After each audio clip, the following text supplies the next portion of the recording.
तत्वाची गरज या शंभुदेवाला आहे. देवा, या विश्वाचं रक्षण करणं हे आम्हा देवतांचं कर्तव्य आहे. या विश्वात आपले अनेक भक्त आहेत. त्या भक्तांचं रक्षण करणं, त्यांच्या मनोकामना पूर्ण करणं हे देवतेचं कर्तव्य आहे. आणि असं जर घडलं नसेल तर देव म्हणून सांगण्याचा आपल्याला अधिकार नाही. या विश्वासाठी, त्या विश्वातील आमच्या साऱ्या भक्तांसाठी आम्ही आमचं तत्व आपल्याला ओम नमः शिवाय, ओम नमः शिवाय, ओम नमः शिवाय, ओम नमः शिवाय. या दोन तत्वात आम्ही आमचं तत्व समाविष्ट करतो. राम ओम नमः शिवाय, ओम नमः शिवाय, ओम नमः शिवाय, ओम नमः शिवाय. आपण म्हटलं की पंचतत्वांची गरज आहे. आम्हा त्रय देवतांचं जर एक तत्व झालं असेल तर पुढील चार तत्वती कोणती? पहा, हे सूर्यदेव. ओम नमः शिवाय, हरि ओम नमः शिवाय, ओम नमः शिवाय. सूर्यदेवतेचं तेज म्हणजे दुसरं तत्व आपण हस्ते घेतला. मग देवा, नेमकं तिसरं तत्व ते कोणतं? हे अग्निदेव. ओम नमः शिवाय, ओम नमः शिवाय, ओम नमः शिवाय, ओम नमः शिवाय. अग्निदेवतेची प्रखरता म्हणजे तिसरं तत्व. मग देवा, चौथं तत्व नेमकं? पहा, हे चमकाग्नी माता. ओम नमः शिवाय,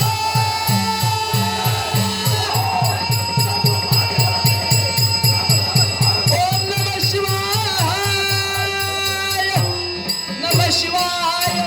चौथं तत्व सुद्धा आपण हस्ती घेतला. मग अचाट शक्ती निर्माण करण्यासाठी गरज आहे ती पंचतत्वाची. मग देवा, ते महत्वाचं आणि पाचवं तत्व नेमकं कोणतं देवा? हो माता, हे परशुराम. ओम नमः शिवाय, हरि ओम नमः शिवाय, हर हर महादेव. देवा, पंचतत्व हस्तगत केला. मग याच पंचतत्वापासून कोणती अचाट शक्ती निर्माण करतात हे मला पाहायचं देवा. हे पंचतत्वानो याकडे आज्ञा करतोय. एक रूप व्हा आणि असे दिव्य शक्ती या क्षणी प्रकट हो. या क्षणी भारवाही तो ब्रह्मांडाचा, भारवाही तो ब्रह्मांडाचा सगुण रूपी ओंकार, सगुण रूपी ओंकार. रजतम सत्वी चराचरांचा सांभाळीसी हवा, रजतम सत्वी चराचरांचा सांभाळीसी हवा, रजतम सत्वी चराचरांचा सांभाळीसी हवा.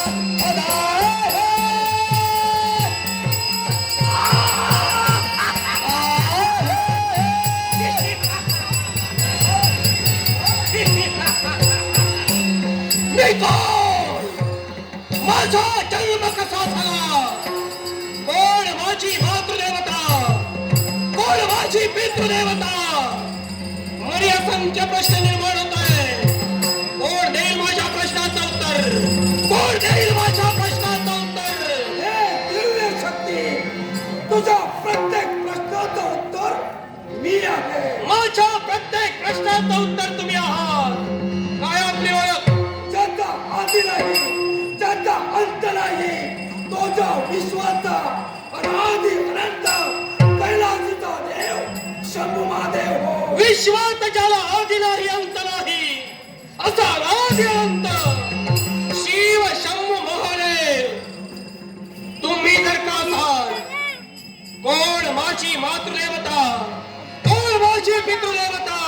तुझी मातृदेवता, तुझी पितृदेवता दोन्ही एक आहे. माझी मातृदेवता आहे तुम्ही, पितृदेवता आहे तुम्ही.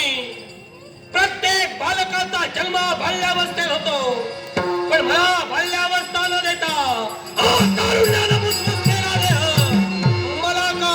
त्याचा मूळचे कारण तुझ्या नेत्रासमोर असलेला प्रांत म्हणजे करवीर प्रांत हो.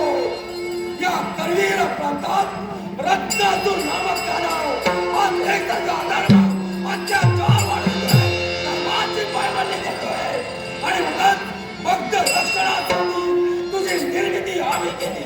नजरे समोर दिसतोय ते करवीर प्रांत. या करवीर प्रांतात धर्माची पायमल्ली होते, अधर्म उच्चांक गाठतोय. धर्माचा या विश्वात सतेज राहावा, अधर्माचा बिमोड व्हावा म्हणून दैवी तत्वाचं सत्कार्य तुम्ही माझ्या हाती देता.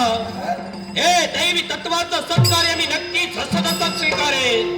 पण या विश्वाच्या ठिकाणी भक्तांचं संरक्षण करून असुरांचं मर्दन करत असताना मला ज्या ज्या वेळी ज्या ज्या देवतेची गरज भासे, माझी हत्या होता क्षणी त्या त्या देवतेनं माझ्या सहकार्यासाठी हजर व्हायला हवंय. तथास्तु. ज्या ज्या देवतेचं तू स्मरण करशील ती ती देवता तुझ्या सहाय्यासाठी तत्पर होती. भक्तांवरील संकट निवारण करत असताना माझ्या मनाला वाटेल, माझ्या बुद्धीला पटेल त्यावेळी त्या ठिकाणी त्या स्थळी मला ज्या स्वरूपात माझ्या रूपाचा बदल करायचा असेल त्या स्वरूपात माझा बदल व्हायला हवा. तथास्तु. जे जे रूप तू घेशील, जे जे स्वरूप तुला हवं असेल, ते ते स्वरूप तुला प्राप्त होईल. नाव तुमचं शिवशंभू भोलेनाथ. ही व्यक्ती कोण? स्वर्ण मृत्यू पाताळ त्रैलोक्याच्या व्यक्तीचं भ्रम, भूत भविष्य वर्तमान जाणण्याची जाणशक्ती ज्या व्यक्तीजवळ नारायणाशी माझ्या देहाला संज्ञा आहे. म्हणजे माझ्या विश्वकार्यात अधिक गरज तुमची मला लागेल. हे खरंय तुमचं. नारद म्हणत ते तुम्ही, शिवशंभू भोलेनाथ ते तुम्ही, मग या तारुण्याला मुसमुसलेला द्यायला नाव काय? अरे, तू म्हणजे कोणी सामान्य नव्हे. या विश्वातील अनमोल अशी पंचतत्व एक कुठून आम्ही तुझी निर्मिती केली. या विश्वातील आम्हा त्रय देवतांचे मिळून एक तत्व होत आहे. त्रय देवतांचं एक तत्व. सूर्य देवतेचं तेज म्हणजे दुसरं तत्व हो. सूर्य देवतेचं तेज म्हणजे दुसरं तत्व.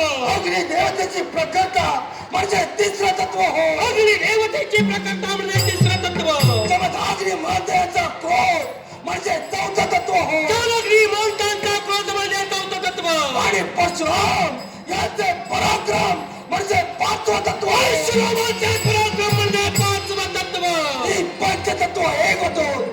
ज्यावेळी आम्ही तुझी निर्मिती करत होतो त्याच वेळी इथे एक दिव्य ज्योत निर्माण झाली आणि त्या दिव्य ज्योतीतून तुझी निर्मिती झाली.